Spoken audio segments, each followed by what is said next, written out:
Inclusive Democracy Agenda webinar. My name is Carol Otier. I'm Associate Director of the Inclusive Democracy Project here at DEMOS. I think many of you are familiar with the work that we do here, but for those who aren't, DEMOS is a dynamic think and do tank that powers the movement for a just, inclusive, multiracial democracy. DEMOS means the people. It's the root word of democracy, and it reminds us that our democracy works best and is strongest when all of us have an equal say in our democracy and an equal chance in our economy. Today's webinar will focus on, again, the Inclusive Democracy Agenda that actually emerged from 2019 convening of our Inclusive Democracy Project partners. And just to give you some background on IDP, IDP is a strategic intervention in the larger democracy reform field and a critical component of our broader organizational mission. Since 2015, DEMOS has partnered with powerful grassroots partners like the folks who've joined us here today. Our goal has been to support their work as they expand and recenter democracy reform advocacy beyond the traditional, often white-led and research organizations and legal organizations. Currently, the Inclusive Democracy Project includes 30 people of color-led grassroots organizations in 16 states and the District of Columbia. And we partner with them to shift structural power and win governing power for communities of color and working class communities across the country. So thank you again for joining us. And I'm now going to turn it over to my colleague, Laura, to say more about the Inclusive Democracy Agenda. Awesome. Thank you, Carol. And hi, everybody. It's so good to be with you here today. My name is Laura Williamson. I am a senior policy analyst at DEMOS, and I want to share just a little bit more about what the Inclusive Democracy Agenda is and sort of how it came about. As Carol mentioned, at the 2019 Inclusive Democracy Project, IDP convening, all of the partners, including the three folks you see on the screen and many others, we're digging into the questions about how to build an inclusive democracy and really had a desire to have what we like to think of as a dreaming and scheming session to answer the question specifically, what is our power grab? And the idea here, sorry, I had some feedback. The idea here is that we don't always want to be on the defensive, right? Always sort of defending against our opponent's attacks and sort of responding to their moves, but instead want to be on the offensive ourselves. We want to be engaging. I'm sorry, am I having feedback? Okay, wanted to be engaging in dreaming up our own power flexes, our own power moves, because we know that that's actually the only way that we're going to get what we need for Black and brown folks to be able to thrive in our democracy. So did that session, came up with this really exciting long list of big, bold policy ideas. And over the subsequent months, kind of culled that down into a smaller set of actionable policies to build an inclusive democracy. And then fast forward to just last month, we released that agenda. So I'll say just a few more words about those specific policies. And then we'll dive into this conversation with our panelists who are in fact leading on many of these policies and on the struggle to build an inclusive democracy in their communities. So the Inclusive Democracy Agenda includes a proposed amendment to the US Constitution to guarantee the right to vote, which is to say to put the right to vote in the affirmative and to undo the many racist voter suppression schemes that have made that right to vote not real over time. A section on universal voter registration, which is about shifting the responsibility for voter registration from the individual onto the state and making sure that registration is never going to barrier the ballot box for Black and brown folks, young folks, working class folks, et cetera. A section on enfranchisement for all, which is about ending the practice of taking away people's right to vote for involvement in a racist criminal legal system. So the theory, of course, is that no one should ever lose their right to vote once they're of voting age. A proposal on small donor democracy, which is exactly what it sounds like. It's about building the power of small donors in our elections and in our democracy, especially to contend with the overwhelming power of a tiny, mostly wealthy, mostly white donor class today. A section on self-determination, which is about statehood for the people of DC and self-determination for the people of the territories. And finally, something on energy democracy, which means community control and public ownership of energy resources as we transition to an equitable, sustainable future. So that's what's in the inclusive democracy agenda. We want to kick it now to our panelists, who are a group of powerhouses who've been working on democracy issues and fighting for an inclusive democracy for years in some of the areas that I just talked about, and also others, to just have sort of an exciting generative conversation about how we build and win bold transformative democracy reform. If you have questions for our panelists, as I'm sure you will, you can put those, you can use the question function at the bottom of your screen. We'll have a few questions for them first, and then we'll turn to your questions. So go ahead and put those in there throughout as you have them, and we'll get to them towards the end. So I think without further ado, let's dive right in. Can I send it back to you, Carol? Thanks, Laura. So we'll just begin by asking questions to each of our panelists, and we're asking that that all of you would just introduce yourselves, your name, title, your organization, and location. So let's get started with Javier. Thank you for joining us today, Javi. For the last few years, you've been organizing and leading the Albuquerque Interfaith, a coalition of social justice-oriented institutions in Albuquerque, New Mexico. But among the many campaigns that you've led, you have spearheaded a dynamic campaign to combat the power of big money, moneyed interest in Albuquerque's elections by building up the voices of working people and people of color. The Democracy Dollars campaign was ultimately an effort to create small donor democracy in the biggest city in New Mexico, and you came very close to winning. The effort itself created important organizing infrastructure that is fueling wins on other issues to this day. Can you tell us about yourself, about the Democracy Dollars campaign, and about the outlook for building a small donor democracy in New Mexico moving forward? Sure. Thanks so much, Carol. And it's great to be here with my fellow panelists. This is such an amazing organization and amazing project, the Inclusive Democracy Project, that I've been really blessed to be a part of for the last 5 years, 6 years actually, now it's 2021. So I was born and raised in New Mexico. My mom was a teacher, my dad a civil rights attorney, and done a lot of work in the public sector, nonprofit sector, campaign work. And in 2015, happened to be with an organization called the Southwest Organizing Project, and became part of this Inclusive Democracy Project experiment. Got to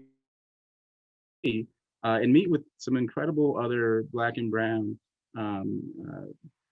brothers and sisters in the movement who were doing kind of movement work, but starting to think about it in new and exciting ways around democracy and how to accelerate democracy policy that would accelerate, these policy changes. So it was like a holistic kind of systemic structural approach to the work versus piecemeal. And what else was very powerful about that cohort was the conversations that happened between the fellows. Things like talking about the trauma of raising money, soft money, for organizations, and not being folks who had like a history in fundraising connected to money, and the trauma, the triggers that we all experience, and getting to process that stuff together. So that was really powerful. And there was a system that was created across all the organizations that looked at, like, here's how you sequence this stuff, state by state. And we decided to take on automatic voter registration. I'll talk about how the dynamics have shifted in New Mexico in a moment, but it was a tough time. We got to automated voter registration, didn't get to automatic, fully opt-out automatic voter registration. But then in 2018, and then later that spring, decided to take on this Democracy Dollars campaign, which was an idea that came from Seattle, was a way of kind of getting publicly financed dollars out into the city, across the city, so that people could donate, even though they didn't have the ability to do that personally. And it was a way of just like boosting engagement and like getting everybody back engaged in our city elections, because probably like most cities, if this is an off it's an off-cycle election, turnout is like 30%, so I ran for office for city council, and experienced what it's like to run in an electorate that is, a 30% electorate versus like a presidential electorate, and who turns out and what the conversations are like. So sadly, yeah, as was said, it was a tough loss. Turnout was low in November 2019. And it wasn't just that, but the internal, like entrenched forces fought us really hard at every step of the way. The county commission, the city council, we had to collect 27,000 signatures to put it on the ballot. We finally got it on, but by then it was pretty beat up. Yeah, as an organizer now, I love the system because it's a way of reestablishing like our democracy at the local level, and kind of honoring the light in one another, and like trying to like pull away our city politics from those entrenched interests. If you looked at like the city donors, it was like 75% of the city donations came from just a few hundred people, and that's who runs the city. So we're just trying to get some power back to everyday folks, and included residents. So it went beyond just voters. It was also immigrants who live in our city and are part of our community. So yeah, it's about, for us, me as an organizer, about the joy of the public square. It's a long-term project, but we're making progress. And this is about like reclaiming civil society. That's one of my favorite lines from the book, The Purpose of Power by Alicia Garza, that I encourage you all to read. But we are kind of recreating this country, redesigning it in a much different way than what we saw on January 6th. So, good to be with you. Thanks, Avi. No, thank you so much. So we're going to move now to Liz Dupey. So glad you're with us today as well. Liz, you have talked a bit about the campaign to secure universal voter registration in Washington, which of course was a huge policy victory. But there was also, I'd also love to hear a bit about running campaigns that center the leadership of directly impacted people and that build power for future fights.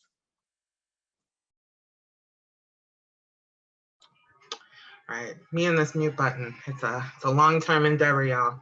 Hi, everyone. My name is Liz Dupey. She, her pronouns, coming to you from the Metro Detroit area, currently from Royal Oak, Michigan.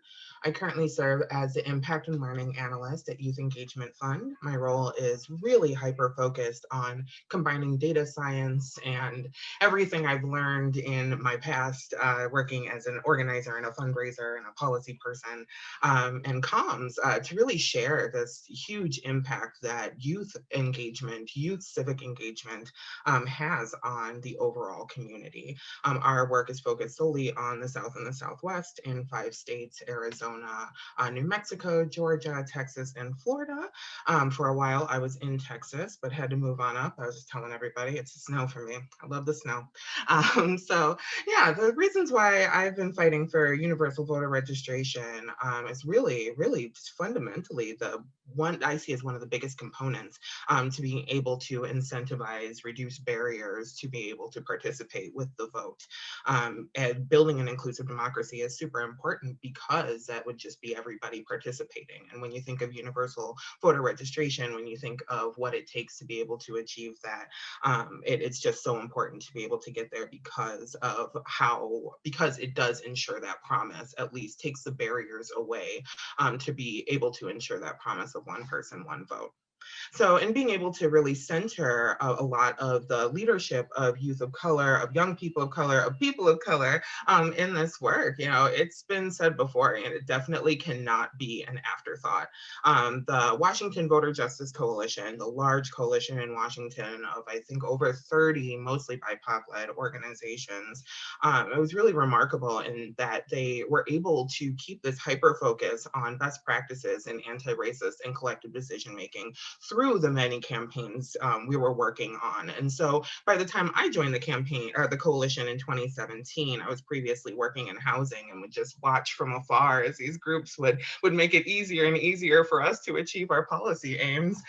Being able to join was such a gift to me because these best practices were already baked into the entire process. There were group agreements that were anti-racist. There were quorum rules for decision and votes. There are priorities were discussed already in a pretty non-hierarchical hierarchical fashion too, which was great because while it would take multiple meetings to decide priorities, things did go a bit slower than I was, normally used to. It was things were usually decided by how much they would impact people of color and communities of color, and that was just beautiful. So I am just so excited to be able to have been in the room to be able to pass a lot of the things that we're passing. And so I guess I'll talk a little bit on the Access to Democracy package that did ensure automatic voter registration in Washington State. So the Access to Democracy package was one of four. Well, the AVR part was one of four different pieces. So with the Access to Democracy package, it came with pre-registration for 16 and 17-year-olds, same-day registration, the Native American Voting Rights Act in Washington State, which is so necessary because of the strong tribal nation presence out there, and then also automatic voter registration. Mechanically, automatic voter registration created this opt-out registration through Motor Voter and a couple other agencies instead of opting in, and then the same day moved days for updates and registration to one's registration to the same day. And it's so important because, folks really start caring about elections closer to the election. And so, by closing off those updates to registration, closing off those updates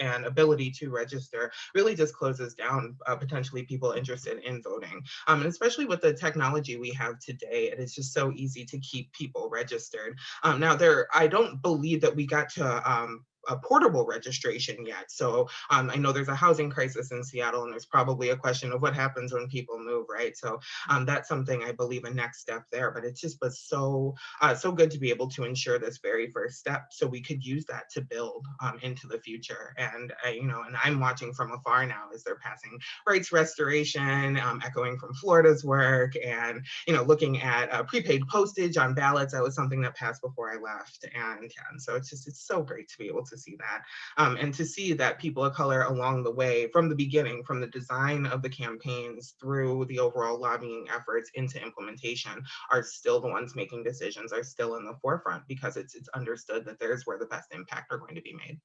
Thank you. Thanks, Liz, for walking us through what it actually takes to get closer to universal voter registration and agitating, as you always do, that we have to do more, right? We have to go further. So that portable registration is part of this too. So thanks for that. Dwight, we want to go ahead and pull you into the conversation. You are in Florida, and Florida is often front of mind for folks when we talk about voting. And you're part of the team that's been organizing to make voting and elections more accessible in Florida for years. And unfortunately, often that requires the kind of defensive posture that we talked about, fighting back. So currently y'all are fighting a bill that would, in the words of one Black faith leader in the state, quote, take us back to 1965. You're not just fighting to protect the right to vote, though, you're also fighting against the assault on our democracy in other ways too, including the anti-protester bill that maybe we'll talk about a little bit later. But and I know that y'all are working on a host of other issues your members care about, including climate justice and equitable housing and fair immigration. So we'd love to just start out with you telling us more about yourself and about Florida Rising, and specifically how you think about the relationship between the right to vote, Black and brown political power, and building an inclusive democracy in Florida in the context of all of the work that you're doing. Well, thank you so much for that, Laura, and thank you to Demos for putting this on. So thank you to Dr. Carol Lautier and Laura Williamson for inviting us to this space. So a lot to unpack, but I don't want to take up too much time. So Florida Rising is a social justice political engagement organization. We do civic education, we do voter registration, we battle on multiple fronts of issues like criminal justice, climate justice, gender justice, democracy expansion, housing rights, and so many other things. And part of the reason why we have to try and tackle all those issues at once is because they're all interconnected. If we're going to be honest about what an inclusive democracy looks like, let's just take it at its core. It should be a democracy, a demos, this notion that government by the people and for the people should be inclusive of all the people, right? I mean, it's you know, what I find so fascinating is that people view that as a radical concept, right? That everyone who lives in a democracy should participate in democracy is somehow viewed by some folks as something that should not be the case. And the reason I bring that up is because Florida is oftentimes ground zero for battles around voter suppression. And we're finding that to be the case again this year. If you recall, back in 2012, Florida was one of those states that had 6, 7, 8-hour lines for individuals because of the limitations that they put on the actual ability for people to cast their ballot. Fast forward to 2021, and we're at the forefront again with anti-democracy bills like Senate Bill 90 and HB 7041, which would severely limit the ability to use vote by mail and drop boxes. The thing that is so fascinating about that is that on election night, after Florida did not go for the current president of the United States, and we can talk about the Electoral College another day, I'm sure. But when Florida didn't go for the president of the current president of the United States, our governor declared that we had one of the best and most efficient elections that we've ever had. But then a few months later decides to spearhead an initiative to change what was a good election. So why would that be the case? So, you know, the party of the governor won, you know, you had record-breaking turnout. So what's the issue? It was who was turning out, right? And so to kind of answer the second part of your question, it was the idea that, you know, these immigrant-rich communities, these new Americans, these Black and brown folks who live in this space, these indigenous folks like, you know, the Seminole tribe and the Miccosukee tribes that live here in Florida also turned out in record numbers. So record numbers can only be applicable if it's record numbers of the right kind of people, according to the system that's in power.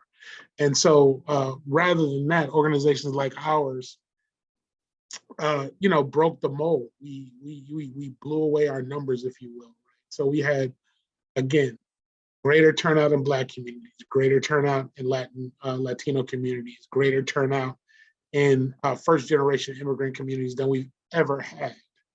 All in the midst of the pandemic, and all due to the fact that we had a vote-by-mail system that had been, for all intents and purposes, tried and true for at least the last decade.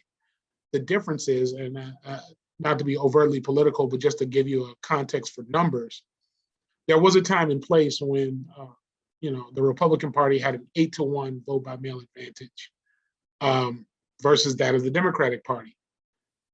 In the 2020 election, that flipped. So you actually had greater Democratic turnout and vote by mail than you did Republican turnout and vote by mail in a state that both parties are equal, you know, where we're one of those, you know, trending towards a 33 state in terms of Republican, independent, and Democratic voters all having kind of equal footing in terms of registration. So it was the perfect storm. It was the idea that the people who have been historically suppressed from voting, folks like former disenfranchised returning citizens, folks like Black and Indigenous people, folks like Latino folks in the state, folks like Puerto Rican folks who have been displaced because of Hurricane Maria that now reside in Florida, because those people turned out in record numbers, now we have a problem. And so the way they're going to address that problem is by using suppression tactics. And I know oftentimes people say, well, what does the voter suppression look like? I'll go back to the point that I think we're all trying to make earlier, that if we believe that a democracy is supposed to be inclusive, then the means in which we exercise our rights within that democracy should also be equally inclusive. So anytime you're putting out legislation or anything that you know, disenfranchises or keeps certain communities from engaging in that political process, that is what voter suppression looks like. And what I mean by that is if poor people, if indigent folks, if houseless folks, if you know, folks who have to work 2 or 3 jobs in order to make you know, make their monthly rent or their mortgage happen, if they are limited in their access to the franchise, meaning that they do not have access to vote by mail in the same form or fashion, again, that has worked for the last decade here in the state of Florida, then yes, that is voter suppression. That is what it looks like. And I cannot allow anyone, including our governor, to tell us anything different, because we all understand the old adage that if it ain't broke, you don't fix it. So if you're going to, in one speech, say that it's not broke, then what exactly are you fixing, other than fixing in the same way that the Chicago White Sox fixed the 1919 World Series? That's ultimately what our governor is trying to do, is fix elections in the wrong way, where it's not as inclusive and not as open and allowable for folks to participate. Thank you.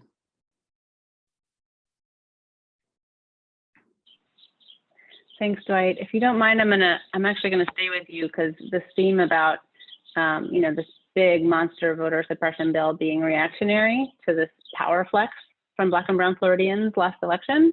There's this other thing happening right now that y'all are fighting against, which is HB 1. This is like the massive anti-protester bill, which is very transparently, right, a reaction to Black and brown folks flexing power in the streets and like showing up and making change, like resulting in change, right? Right. And so, yeah, I mean, this would love to hear you talk more about HB 1, what it is, like from the out, like from those of us not in Florida, it looks like, you know, an all-out war on our First Amendment rights, on democracy, and I think most importantly on Black and brown folks in your state. So tell us about, you know, that bill, how you're fighting it and how it relates, again, even though it seems like it might not seem like it's immediately about democracy, but how it is very much about democracy. Sure thing. So in case people did not notice, we're still in the midst of a global pandemic. I know it's not as cool to say as it was a year ago, but it's still happening for those who are wondering. People are still being impacted, still infected and dying, right? And the reason I bring that up is because even in the midst of all that, you still saw the tragedy of you know, the murder of George Floyd, the murder of Ahmaud Arbery, the murder of Breonna Taylor by you know, by government agencies ultimately that were supposed to be protecting those folks, right? And as a result, the righteous folks that took to the streets and also were nominated for a Nobel Peace Prize, by the way, in case folks didn't know about that, because I always like to bring that up when people sit there and say, well, riots were taking place everywhere. Well, somehow the folks in Europe believed that they were doing the righteous thing by taking to the streets for in 7,000 worldwide actions, 7,000 plus worldwide actions that took place. So in the midst of all that, you know, our governor, Ron DeSantis, for those who are wondering, in case you want to help us out, Ron DeSantis decided that because of what he saw on Fox News or saw on TV, when he saw like trash can fires or whatever the case may be that he viewed was a riot, decided that instead of addressing COVID, which Florida had 2.1 million cases of COVID, several thousand deaths, instead of addressing unemployment benefits, Florida ranks worst in the country in terms of unemployment benefits and an antiquated computer system that was set up to fail by the existing government, and then, you know, continues to fail because of it, super glitchy. Instead of addressing a healthcare crisis that's been plaguing our state in terms of having growing numbers of folks who cannot afford to have both insurance and rent, right? He decided to prioritize HB 1. And that's, I was a long way of getting to the point that he filed the first bill that was filed, did not address any of the issues. It did not address even the pandemic of racism that exists, that prompted the protest of this summer. So the first bill that he filed was an anti-protest, anti-First Amendment bill that was wholly meant to undermine the Black Lives Matter protests that had taken place this past summer. He had a press conference in September talking about this bill and why it was so important to do this bill as priority one, because he wanted to stop the potential of looters and rioters from happening. But here's the kicker. All those laws are already on the books. Like, I guess for those who may be watching, if you burn a building intentionally, you will, unfortunately go to jail because that's called arson, right? Or if you, destroy public property or private property, you'll go, there are laws on the books to deal with that. What this bill in particular does is it bumps up and increases the charges for those folks who are standing on the sidewalk or occupying the street. It also waives civil liability if someone gets run over while they are protesting. So in other words, folks like Heather Heyer, in Virginia, had this bill been in place, her family could not seek any damages for the individual who murdered her with his car. And so our governor decided that this was a good idea. And then even more challenging is the fact that he now prohibits local governments from decreasing funding to law enforcement, also within that bill, right? So those are, kind of the three major components. Is you've created greater felonies for those who choose to protest. You've now said that individuals in cars who are counter protesters can murder those individuals with their car, and those people cannot seek any damages for that murder. And then you're also now saying that if for whatever reason, the $800 million police budget in Miami-Dade County, where I live, needed to be reallocated for, I don't know, crazy things like mental health or actual public safety, that if the county were to do that, then their budget would come under the scrutiny of the state, and he would have authoritarian power to determine whether or not they were justified in that reallocation of resources. That was his priority. That was his priority for this year. It passed. It became effective immediately. It was the only bill that he signed into law that became effective immediately. And he conveniently signed into law the day before the Chauvin verdict. Because that, you don't want to hide the subtleties anymore, I guess. And the press conference in particular was the governor anchored by all the white members of his cabinet. And it felt like every white police chief and sheriff in the state of Florida draped behind him, all of course not wearing masks because COVID doesn't exist, as he signed this thing into law. So again, he's not hiding his intent. He's very intentional about the suppression of civil rights. And that is why, as I say, elections have consequences, and we have to change the fundamental dynamic of how we approach engagement with elected officials. But thank you for that soapbox moment. Thank you, Dwight. So I'm going to come back to you, Javier. I know that your leadership of the Democracy Dollars campaign isn't the only thing that you've been up to. Indeed, you've been organizing in New Mexico for a long time, often alongside our other IDP partner, Olay. And in particular, that your years of organizing really paid off last year when progressives won several seats in the state legislature. And we're seeing the results of that takeover already, including passing a statewide paid sick leave, I believe. Can you say a bit about what's possible in New Mexico right now, thanks to your organizing and power building, and talk too about what's missing, what's next, and any obstacles that remain for building and maintaining durable power for Black and Brown communities in New Mexico? Right on. Thanks, Carol. So this is a fantastic conversation, and I'm glad that we're talking about durable governing power, because that's kind of the end game for us. And I think with this project, the Inclusive Democracy Project, we've been trying to attack it from different angles in different states, trying to figure out what's possible. But to your question, so New Mexico is at an inflection point historically right now. This is a dynamic that's been in place, the previous dynamic since like Billy the Kid days. Essentially, you know, we're a very impoverished state, and we have this deep entrenched history of extraction of our resources and exploitation of our labor. We're a very resource-rich state, so, but that hasn't panned out, and like in our people doing better, you know. And to Dwight's conversation about like these narratives that are out there, that I feel like we're in the same competing narrative, where there's one that's about like our people are poor because they're lazy or they're addicted or they're criminals, you know, versus like this narrative which we're trying to give birth to in New Mexico, which is about investing in our people and relieving the history of colonization and trauma and inequity, the worst income inequality in the country.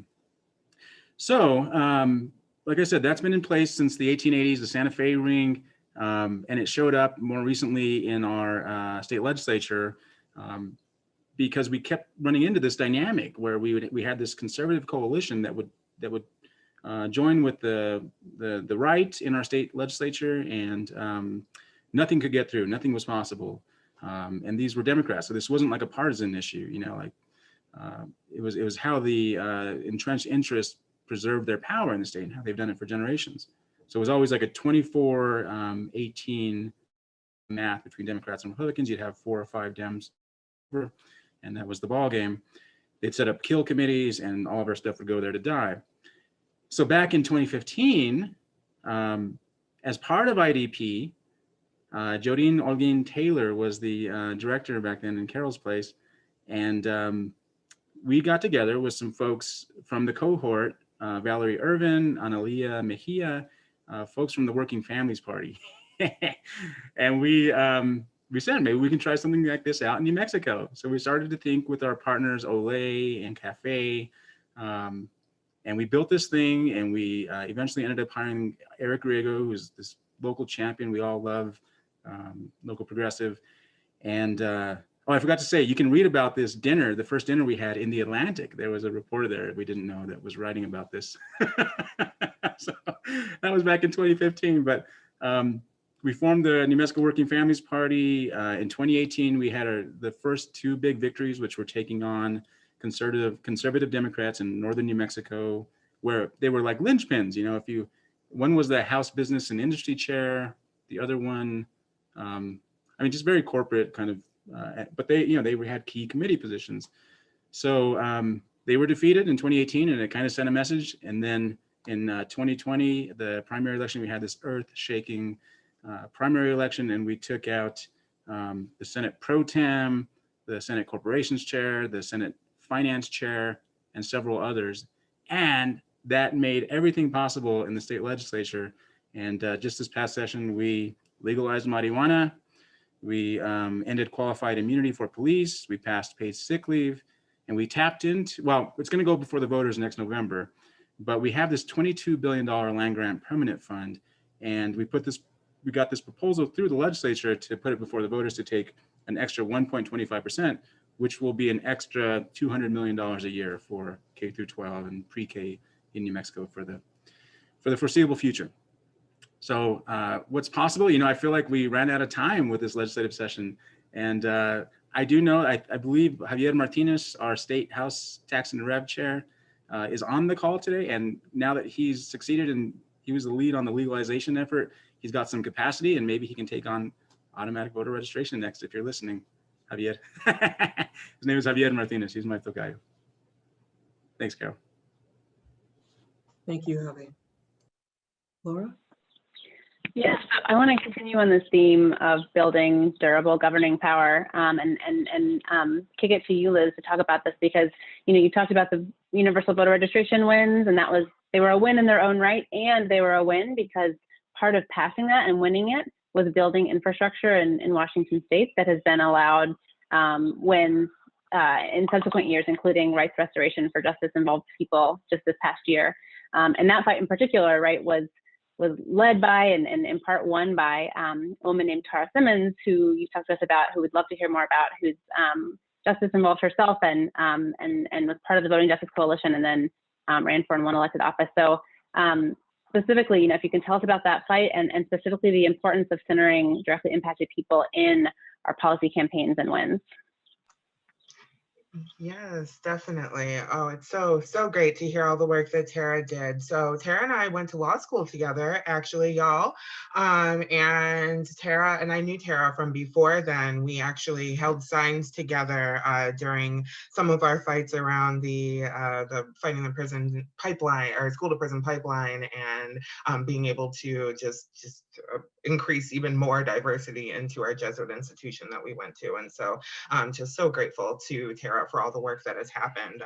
But yes, once the AVR packages won, the Access to Democracy package passed, the next question became, what's next? Of course, a large cohort of the coalition still stuck with implementation. And of course, I wasn't always that person. I do have to admit, sometimes I do go, okay, now what's next, the next thing? And I know the importance of implementation. And so it was great to be able to work in coalition because there was so many people. Some could focus on implementation and moving a lot of the Access to Democracy package through, but then other folks could start talking about what is next. And so we said, okay, what's next for voting justice? Well, voting justice means everybody can vote, right? So who's left out?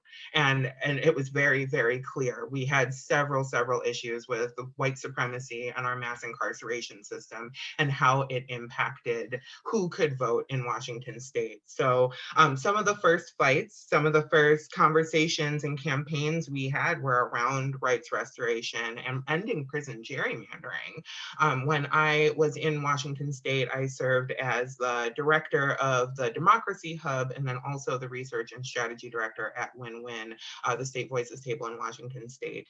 And so I was in on a lot of these conversations, and it was always really remarkable to hear the willingness from the rest of the movement community to be able to start focusing on these things. But the question always became, how do we do this? How does this work? Do we have the money for it? Who's going to listen to us? You know, are the representatives there with us? Thankfully, we had several representatives who were on board with hearing us, with at least help working with us to get us a path towards rights restoration.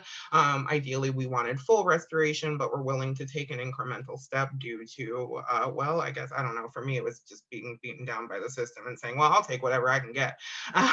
So while the first quests to pass rights restoration via the legislature in 2019 did not pass, we were able to end prison gerrymandering that cycle, which was a surprisingly easy fight to have. During a conversation at the Democracy Hub, we had these long all-day meetings where we brought everybody what we could to the table to say, what should we be doing? How can we throw down together? Very similar to how IDP, the Inclusive Democracy Project, works with, you know, having just amazing leaders together to come together and bring their intellectual power to the next fights and to be able to talk to one another. A conversation came up about ending prison gerrymandering, and folks said, what is that? And as soon as the person who brought it up said exactly what it was, everybody was on board. And so then, to our surprise, the next session, there was a bill there around ending prison gerrymandering that we were able to get connected with and really push forward. And so that was fantastic. The rights restoration didn't end up passing right away, like I said. So what did Tara Simmons do? Well, she ran for office. So this isn't going to pass. This is what I care about. I'm going to make it pass.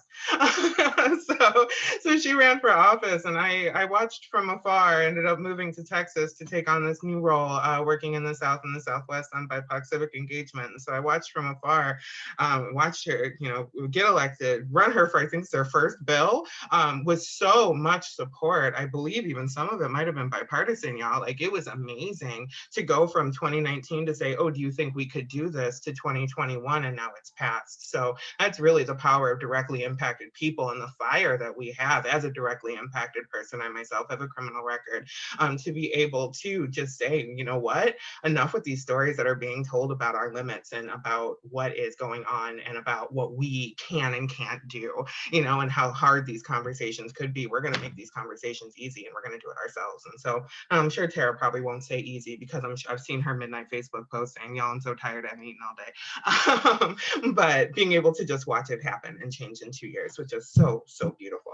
So I think on that tip, to go a little bit more macro on building, you know, you really do have to think long term. I guess this did happen in 2 years, but what's next, you know?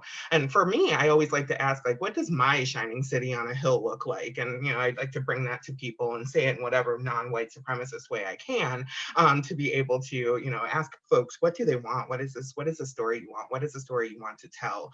And for us, it was everybody voting. It was people wanting to participate beyond the vote. It was, you know, a government wanting that you actually want to get involved with, not something you want to reform, something you actually want to work with, and an actual say in how our government and our society functions. You know, and so for us, it was really, those aren't policy priorities. No, those are big values. And it was kind of easy to populate the policy priorities from then on. You know, everybody voting, what does that look like? That looks like universal voter registration. That looks like HR1 for the People Act. That looks like, you know, the different things that we've all been talking about today, like democracy dollars and democracy vouchers in Seattle, which I had the great opportunity to see some implementation work through there as leading the coalition after it passed. Now, on this narrative tip here, like Javi and Dwight mentioned, you know, my current role here at Youth Engagement Fund is designed to share the excellence of BIPOC youth and their work. And I think this is really an integral part of this overall work.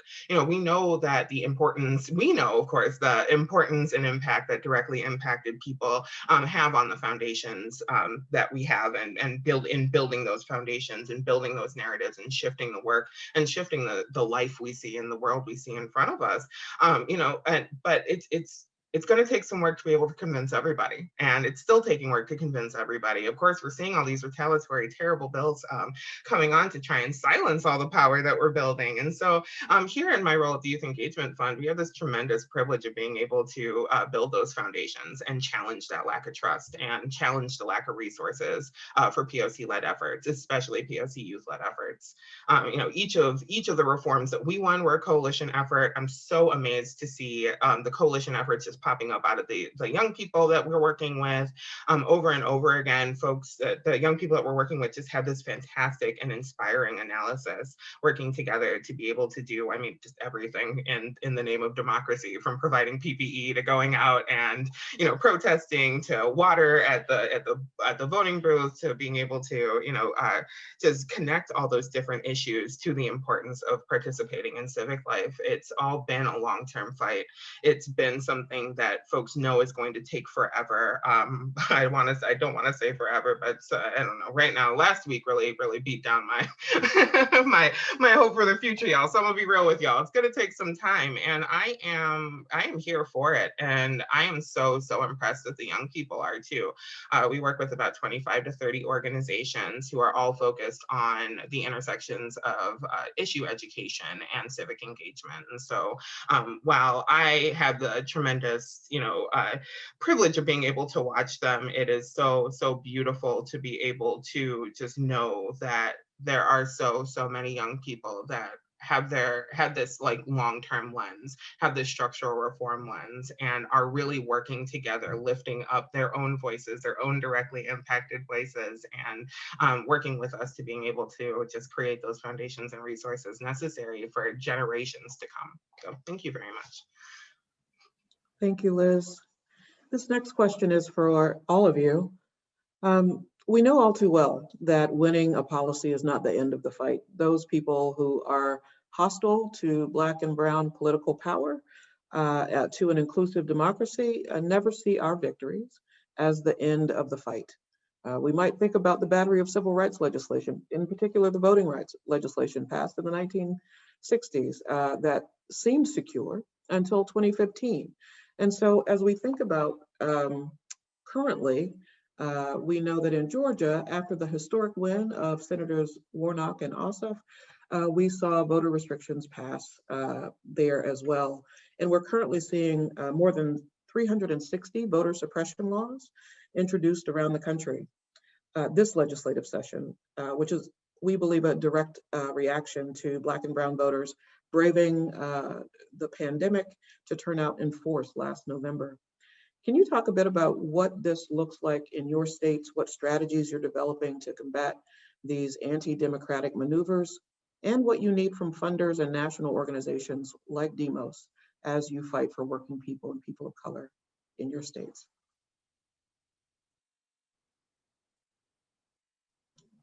Yeah, I'm pumped. Can I go? All right.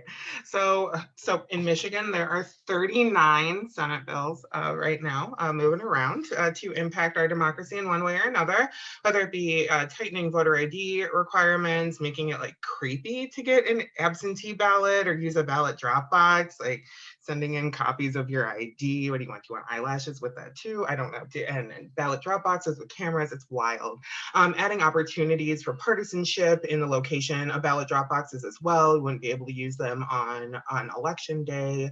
Removing prepaid postage, all sorts of things. One might be good though. I did see that there was some effort to let folks know that they can get a free ID to be able to vote if they're on public assistance or over 65. So there's that. But at work, it's even worse. Of course, our priority states, once again, are Arizona, Texas, New Mexico, Georgia, and Florida. So really in every state except New Mexico, we are seeing these wild, wild bills. And I'm sure, Javi, you've seen things as well. You're just deeper into it than we are. We're seeing bills to eliminate and limit the permanent early vote list in Arizona, prohibit future efforts at universal voter registration, all those terrible overhauls in Georgia, and this big, huge one in Texas that I don't hear too many people talking about, limiting early voting, mobile and drive-through polling places, changing how polling places and equipment are allocated, and placing even more barriers on vote by mail. Yeah, it is just wild. And so in this moment, in our capacity as funders, a little funder, but funders nonetheless, we are supporting with whatever connections and resources we can. Unfortunately, our budget isn't where it needs to be able to respond to this moment. And so we're doing some really good fundraising that we can, but in this meantime, we would love to be able to urge funders to start funding like it's 2022, because we need money to move these money to frontline organizations. Frontline organizations need these funds, and to continue building these spaces for power building and collaboration. We've been doing one-on-ones, these like light site visits because of all that's been happening, so we don't want to take too much time from our grantees, we call movement partners. And really all of them have these huge outreach goals, bigger outreach goals than they had last year, than the ones before, than the year before that, because they know how much is going on. And we're hearing folks say it's not even an off year, we're calling it an on year. It's not an odd year. It's definitely a year we need to be acting. So I think that's a big call to funders here to just fund like it's next year already. And from the wonderful movement focus groups, think tanks, and wonderful movement building organizations like Demos, we need more intellectual support to be able to really understand this full impact of these anti-democracy bills. How many people will this disenfranchise? Like, I'm sure it's in tens of thousands, if not more. And litigation strategies, we need to get those ready. And I mean, really everything, national messaging. If there's any national messaging campaigns we can all throw down on, national campaigns to continue pushing these promises of HR 1, the For the People Act, and even further than HR 1. I think that's something that is just so beautiful, because over and over again, being able to have something to work towards, have something to believe in, is really, really the key to ensuring that liberation and that collective liberation for us all. And so these promises of HR 1 at the federal level, these state-based bills to expand the vote that are there. They are definitely there. You don't hear about them a lot, but they're definitely there. Those are the things that we should be lifting up and amplifying. And I think altogether, we have all these distinct roles in this movement that are called one big movement. And having folks like Demos there, having larger national organizations can help to be able to bridge some of those conversations and make those connections and create some of those, just shared unifying messages that will help combat this current narrative that there's just so many bad things happening and so much fraud. So really, we need it all. Just throw it all at us. What can we ask? So thank you. Dwight or Javi? Yeah, I'll piggyback on what Liz was sharing. On the positive side, because I feel like I've been like, Debbie Downer on the call thus far about how Florida's just being, peak Florida. There are some positive things that have come out of it. So I do want to shout out like organizations like United We Dream, that have been spearheading municipal IDs to help, again, give folks who may not have access to driver's licenses or state IDs because of financial restrictions or anything else, or because of their documented status, at least some version of an ID that allows them to be humanized in a responsible way. Where that also benefits the expansion of democracy is if those folks who are getting these municipal IDs, again, do not have a state driver's license or a state ID, those municipal IDs could be used as a form of identification for their exercise to vote. And my understanding is, at least in some of those cities and counties that are doing them, is that they will be free and available to those individuals, which is super, super helpful and super beneficial. One of the consistent kind of reactions that we've been seeing has been to successes. And so, big shout out to our mutual homie, Desmond Meade, who spearheaded Amendment 4 back in 2018, which was, the greatest expansion of voting rights since the Civil Rights Act. Since the Voting Rights Act of 1965, which, would lead to the enfranchisement of 1.4 million individuals. And of that, to date, I believe, at least the last numbers he gave me, because he's the man when it comes to that, is that of that number, over 700,000 people have now registered and are engaging in the voting process. Trying to find folks, trying to remind folks that they do have the right to vote after they serve their time and pay their fines and fees is part of the challenge. But just to give you an idea how quickly that turned around from 2018 to those who are now voting in 2020 was super important. Then again, we saw a successful ballot initiative in 2020 around the expansion of the minimum wage. So now in Florida, we have a minimum wage elevator that will get us to $15 over the next few years, with $1 increase each year through 2026. And that has only created more fire and inspiration in our union brothers and sisters and other folks to make sure that people are battling for a living wage as opposed to a minimum wage. Now that we kind of, have gotten that battle out of the way, we can now really have a conversation about what it takes for people to actually live in an expensive place like Florida. Even in the midst of all that, one of the unfortunate reactions that we get is the state legislature trying to shut down those ballot initiative efforts. And so one of the bills that, thankfully, knock on wood, with only 3 days left in our legislative session, looks like it will not make it, is the bill that would have required 66.5% of Floridians to pass a ballot initiative.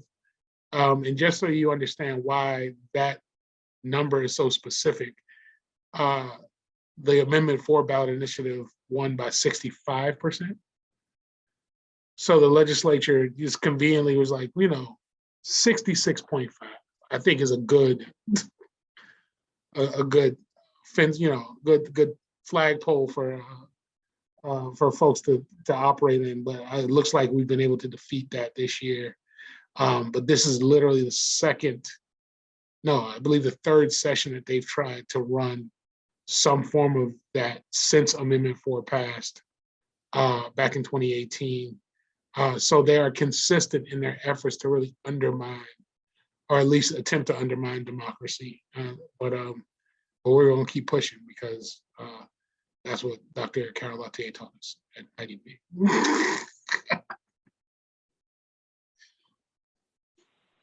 Thank you, Dwight. I want to. Oh, go ahead, Laura. Sorry. Well, Javier, absolutely. If you have something to add, I found I was going to pick up on this theme that Dwight started, actually, which is like, all right, like we have all this, like, frankly, like, shit coming at us, like all of these struggles. Y'all are just like fighting for your lives in many cases, and you're also like making time and space to fight that affirmative agenda, to like push for, the things that we actually need, you know, sort of as we talked about at the outset, and sort of was the driving force behind the inclusive democracy agenda. So just you've got us started on that, Dwight, but if there's just anything else that you want to add to that, or that Liz and Javi, if you want to add in terms of kind of how you're pushing the limits of democracy in your communities, and what excites you about kind of what's next in the struggle for an inclusive democracy. I'll chime in real quick on that. So I was just thinking, so I can't take credit for this work, but it is happening. Organizations like Olay in Albuquerque and Cafe down in southern New Mexico are key organizations because they're organizing kind of hybrid with rural New Mexico. And this is an interesting dynamic where, you know, I feel like we've got the cities on lock, like Albuquerque, Las Cruces, Santa Fe, probably the same like in Texas, I don't know where else, but when it gets to rural New Mexico is where we really run into the challenges with the democracy agenda, at least, because the county clerks just aren't there with us. You know, they're not, and it just had me thinking, like, I think some of the work that we need to do is the organizing, is the relational stuff, because we're up against this national polarization that is unreasonable and not, I mean, it's, I think we got some work to do to bring it back down to talking about like these core values around democracy and access. And I wanted to tell a quick story on this note, because I think this kind of speaks to like, hopefully, I think a misunderstanding a lot of us have about rural America. So one of the key races that we won last year was down in Deming, New Mexico, which is a small town, about 10,000 people. And it was represented by this guy, John Arthur Smith. They called him Dr. No, because he was a Senate finance chair who would kill all of our stuff. Well, I took a drive down there one afternoon. I forget what I was doing in southern New Mexico, but went into town and just wanted to get a feel for the people of his district. And I was expecting, you know, cowboy hats and boots and that kind of thing. But I saw all these cars parking along the road, and there was some event going on. And I followed that event, the crowd, and it turned out to be the high school graduation. And it was this beautiful event of heavily Latino families, immigrant families, and all these dreamers graduating. And it just was like this moment of just like clarity, like this is the future. We just have to go out and engage them. And we write off rural America too often because it is heavily immigrant. And we just gotta, I mean, the young people are ripe for the taking, and maybe that's our in, you know, to begin to turn things around there. Yeah, I agree with you there, Javi. Young people are where it's at. I just feel so much life when we talk with the groups that we're talking to, and they're saying how much they're leaning in on the wins they've already had, how much they're leaning in on the technology that has been serving them to, you know, create their communities and create their friendship bases for years and years, and now they're using them to be able to push forward issue education. Like, I mean, one of these days I'm actually going to use the TikTok app that's on my phone because I'm gonna be like them. But just to watch these videos of people, they're pointing to these actual like HB numbers, you know, actual like statutory numbers, explaining them in a way that is so interesting and so entertaining. It's just so beautiful. Around the strategies side, I think, you know, I love the conversation that you had around, or the talk that you're having around this rural area. I know a lot of the groups that we're working with are also looking at what rural advocacy and rural education can look like, because at the end of the day, you know, those are some really bad and incorrect narratives that we're being told about who is living in these rural areas. And so to be able to, you know, connect with folks to create that political home for young people to be able to find, you know, just that foundation to make their voices heard is just so beautiful and so necessary. And I guess the last thing I'll say really around strategies is this idea around creating all, you know, affinity spaces. In Washington State, we were working hard at being able to combat white supremacy and the limits imposed on us as young people, as people of color, by creating all POC spaces where we can find strength within one another. Partly inspired by IDP, we helped to create the People's Action Collective in Washington State, which is about 80 people of color coming together to talk talk about, just this overall need for transformation at almost every single level. So from research to organizing to movement work, what does that look like? Well, that's a conversation that's being had at, the People's Action Collective, and even more so at the All POC Census Alliance in Washington State, which I think is just one of the most inspiring things I've seen as a young person going through undergrad. The census was very interesting to me, and how it allocated power. And so to see that, this group of very same people, because there's not too many people of color in Washington State, I'm gonna be real with y'all, are focusing on the census into redistricting is great. Young people across the South and the Southwest are building up youth collaboratives as well, that are basically all POC, and they're talking about these same conversations. And so to be able to just see this wave of creating intentional space where our power can be flexed, or our power can be revealed, and where we can feel strength within one another is just amazing, and something that I hope continues until we no longer need them, until every space is a POC space. So thank you. And I'll just add, and it's kind of envelops one of the questions I saw in the Q&A around what else can we do besides voting and registering people to vote, to kind of move the needle. There's so many issue-based fights that are out there, fights around local policy that are much more important to the everyday lives of people than some of the national fights that we may see playing out on national news, that I think everyone needs to kind of throw down on more. I'll give you one example, is that many states have been operating under the federal eviction moratorium as a guideline on not forcing people out of their homes. But those are all set to expire, right? And ultimately we can't keep kicking the can down the road. So how do we deal with the notion of what mass evictions look like? How do we deal with what's going to be happening with people's livelihoods if they're forced out of an apartment and they're seeking another one with now a forced eviction on their record, right? And their ability to get a new place to live.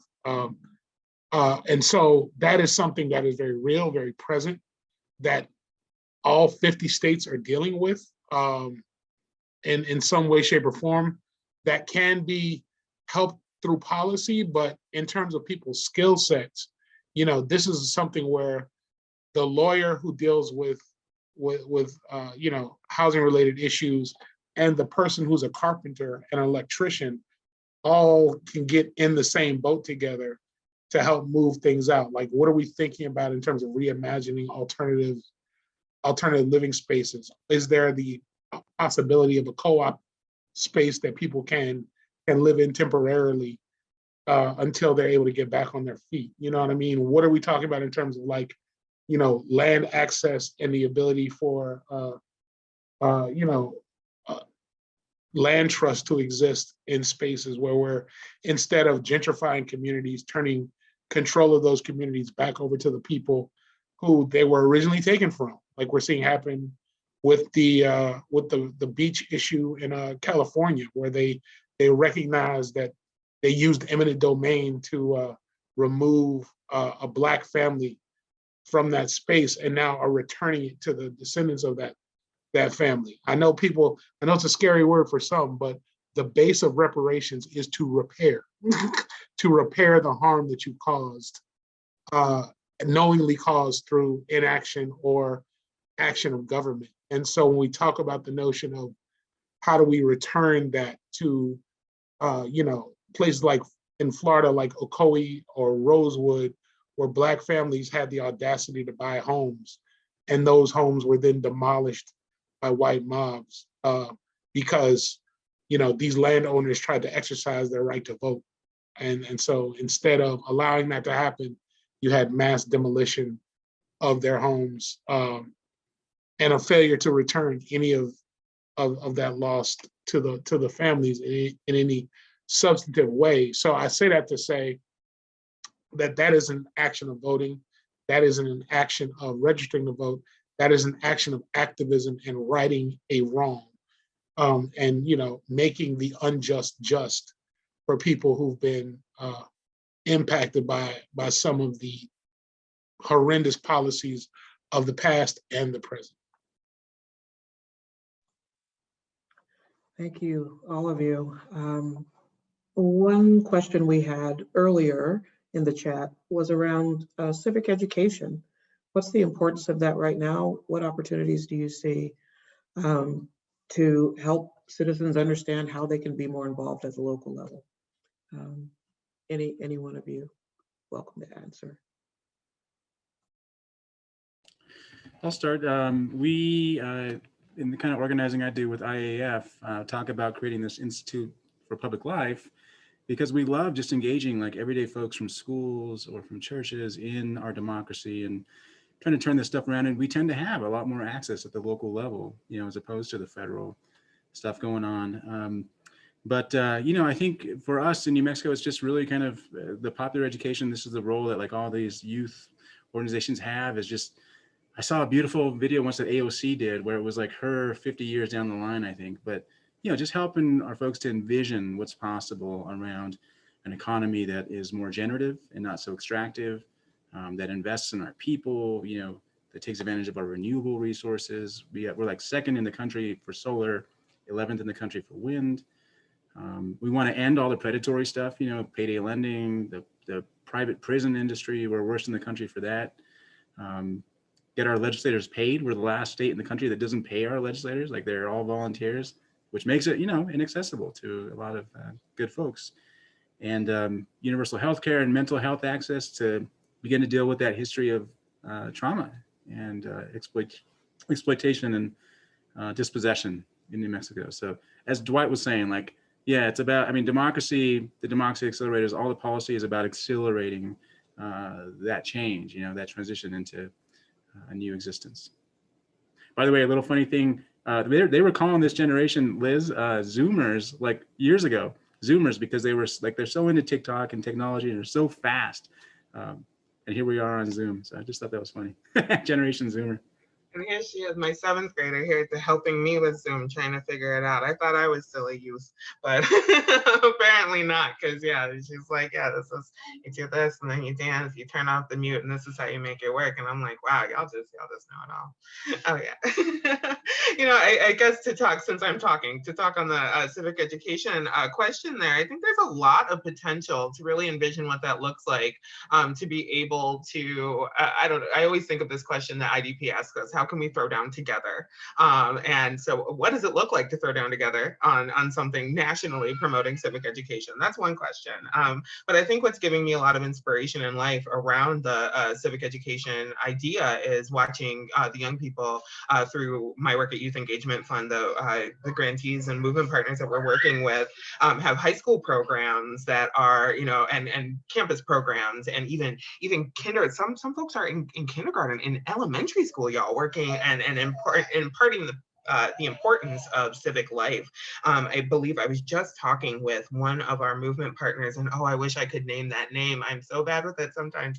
But they were talking about a Vote for Me campaign, where, you know, you go to high schoolers and say, high schoolers, you know, you can't vote. You know, of course and it's so sad to hear. One, we're going to work on that, like in Oakland in California. You know, we can see things moving there around young people being able to actually participate and have their voices heard.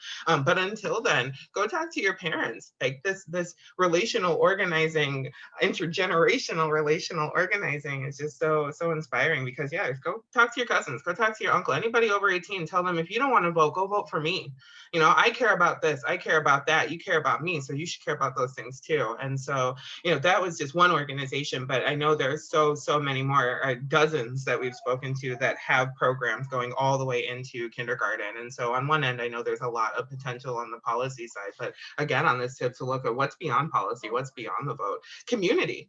And finding that community and finding those groups that are going to be able to come in and bridge that gap where government hasn't been able to act yet, I think is one of the potentials, one of the answers there. And I've been able to see at firsthand the wonderful work that's happening on the ground in the South and the Southwest, when folks are saying, okay, yeah, just care about the things I care about. And that brings whole families to the ballot box.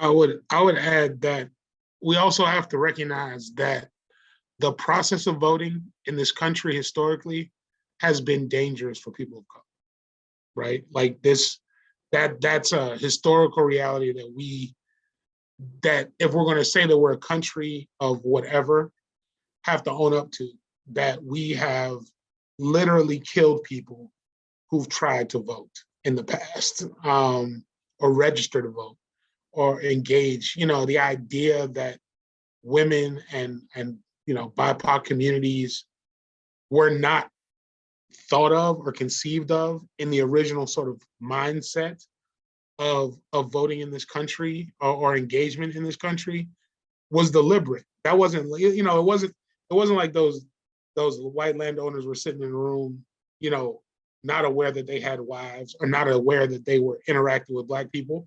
Half of them owned Black people, right? So many of them had killed Indigenous people, in that space, right? So it wasn't like they were unaware. It was very intentional. And so we have to be honest about that. And when I say we have to be honest about that, is that we also have to be deliberate about the fundamental reanalysis and reimagining of what an expansive and inclusive democracy looks like, right? So I'm thankful for the space that we've created. I'm thankful for the agenda that we've created, because it's a great blueprint for a lot of folks who had blinders on about the idea of how exclusive democracy has been. But I would also remind folks, since we're, have folks here, and I'm hoping we're preaching to more than just the choir, right? Is that, to get out here and say, well, the past has been eroded, we're good, we're working towards it, Obama's been elected, we've got, we've got a Black and Indian vice president, so everything is fine with the world. We got to get out that mindset that people have, that there's a lot of generational trauma of individuals who can literally talk about their grandmother. Like, when I think about, when people sit there and say, well, Jim Crow was so long ago. I'm like, my dad went to a segregated school. What are you talking about? Like Rodney King, and George Floyd have all happened in my time on this earth, right? And that's all post in the midst of my teenage years all the way through adulthood. I've seen this constant sort of, re-traumatization of Black and brown people by state institutions that are leading the trauma, right? And so if we don't want that to be a thing, we have to now shift to something different. And you have to know that that is a thing in order to shift to something brand new. So for the folks, who are out here, let's, I want to encourage you to dream bigger. You know what I mean? I think a lot of people are like, oh, if we reform it a little bit, if we tinker around the edges, everything will be fine. No, sometimes you need a major shift.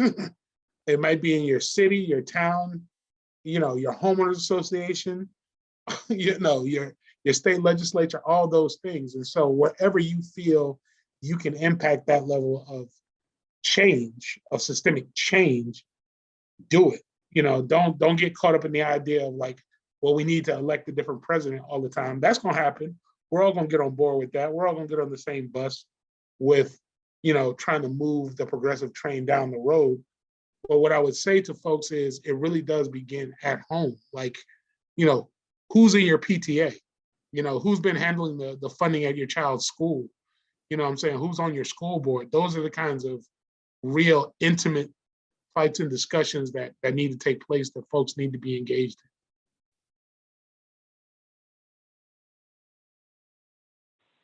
Oof, y'all bringing the truth and the fire. Thanks for that, Dwight. So we have a few more questions, but really limited time. So I'm just gonna read like 2 or 3 of them. Y'all can speak to whichever bit moves you, and then we'll wrap up. So one is, we've worked in recent years to lower the voting age in New Mexico to 16 years old, and we plan to pursue the push to expand the right to vote for non-citizens. So kind of a question about how that fits into a vision for inclusive democracy. Are other states pursuing that? So that's one question. And then another is, what are the opportunities and challenges of people of color-led hubs and tables that are focused on structural democracy reform? And this questioner is interested in your experience and lessons around those opportunities and challenges, and also around fundraising for this work from in-state and national funders. So don't have to tackle all that, but anything that speaks to you. Well, I'll jump out on the second one real quick, just because I remember my former college president giving a speech, and he said, the scary thing is that Black-led organizations or people of color-led organizations raise the most money off of trauma, right? And that has been an unfortunate reality, is that, you know, you can guilt somebody into giving to an organization in the midst of a chaotic moment. And we really have to like get over that. You know what I mean? Like the idea that our communities have to be in a state of peril or harm in order for us to get the resources that we need to somehow shift that peril or harm has to be a dynamic that we fundamentally throw away. And that go back to the earlier point I was making, is that if we can all reimagine, you know, what safe communities look like without militarization, what access to resources looks like for everybody, you know, whether it be healthcare or parks or sidewalks, without it being, you know, without this unfortunate, like, you know, racialization, or those folks over there can have it because they're rich and these folks can't have it because they're poor, thing that we've been doing, what feels like forever. Then, you know, how philanthropy works, how folks donate to these things should be based on that, should be based on how we shift things to make things better for everyone. I'll take it to, oh, go ahead, Liz, sorry. Oh, thank you. So yeah, I guess I'll speak on the second one too. Yeah, so I think the opportunity there is we can dream as all people of color. Just that conversation is so different. I used to run a lot of these meetings where we had a lot of visioning, where we had a lot of movement building focus, and the conversation in a mostly white room is very, very different than a conversation in a POC room. And I'm just gonna be real with y'all and say it there. Whereas in the white room, there's a lot of what Dwight said and what Javi said around tinkering around the edges and reforming just a little bit of this and a little bit of that and reforming a little bit of this, because there is an understanding that the system already works for them. So why change it? Why drastically, why transformationally change things? Whereas in a POC room, we're talking about reparations, we're talking about land back, land access, community access, you know, and we're talking about national campaigns and narrative campaigns that, I mean, bring tears to my eyes to even think about them. One of these conversations actually led me to change my entire career path and focus on youth engagement because of how much emotion I felt being in an all POC room, focusing on all POC efforts, just knowing that this would be something that could transform our future forever. And there wasn't that question about, you know, whether this would radically change too much, whether we would alienate, you know, the I don't know, the Appalachian voter. And my mom's Appalachian, so I can say those things. Still joke there. But yeah, and I would say around the challenges, though, you know, very real. White supremacy is a real big problem when it comes to building these spaces. Trust with funders, trust with the rest of the community. That is something that's really, really a problem. Something that we have experienced over and over again. Restricted funds that suddenly stop based on, you know, changing our programmatic endeavors, based on changing up our, you know, the things that we were fighting for. That was something that popped up. I mean, only once, but it popped up, you know, and this hyper scrutiny, tons of questions, hyper visibility, just the overall impact of being a person of color in this world does not stop when you get into the movement space. And while there are much better meaning people here in this movement space for sure, you know, white supremacy is in all of us. It's been ingrained in all of us. And so while we're fighting these narratives, while we're pushing back, you know, that big challenge has been, you know, also being able to push back against some, you know, philanthropy and oftentimes the rest of the movement community as well. And so, you know, it makes the work a lot harder.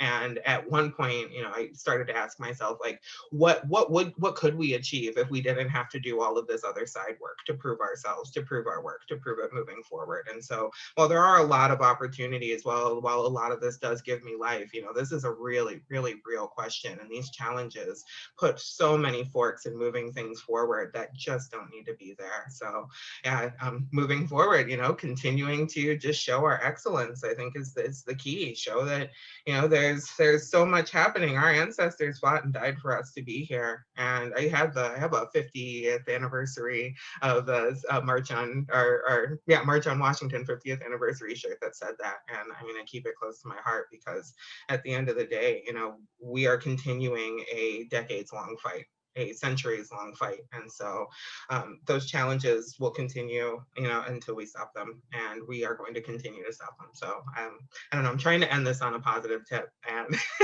I don't know how, because now I'm all down in my fields, but I think there are tremendous opportunities here if white supremacy would just step aside for a moment and let us really actualize our power. Thank you. We'll get there, Liz, in our lifetime.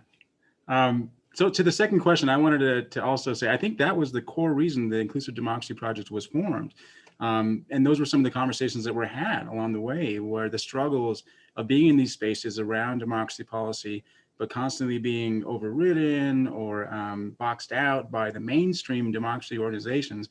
When we were talking about like this thing coming, you know, like we were talking about white supremacy, we were talking about, you know, the demographics as destiny, reading books like Brown is the New White, you know, and The Sleeping Giant together.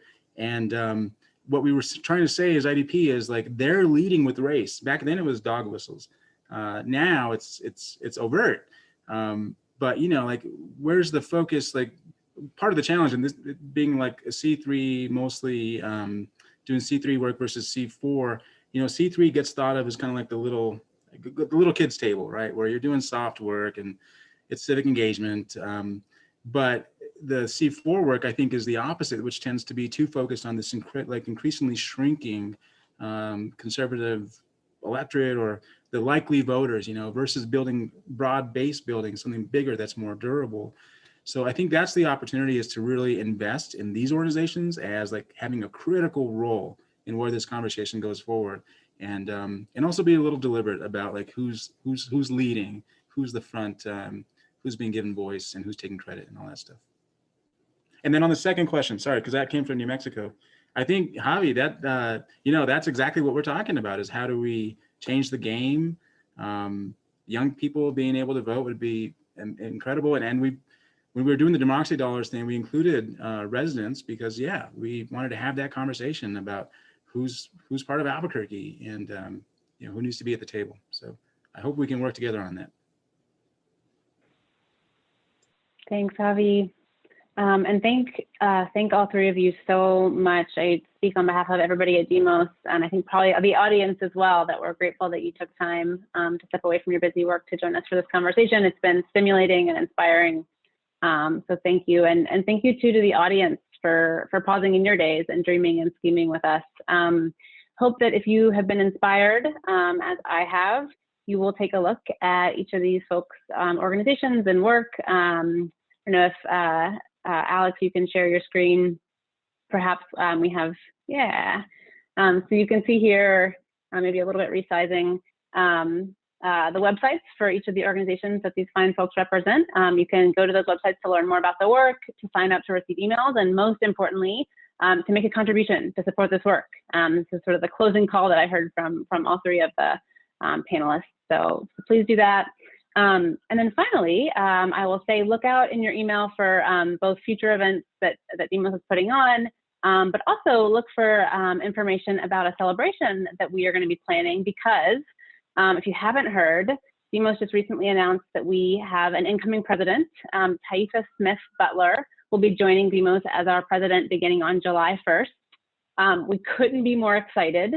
So a little bit on her background. Taifa is currently the CEO of the Georgia Budget and Policy Institute. She's been, over the last decade, leading that organization, advocating for economic opportunity for working families and children in Georgia.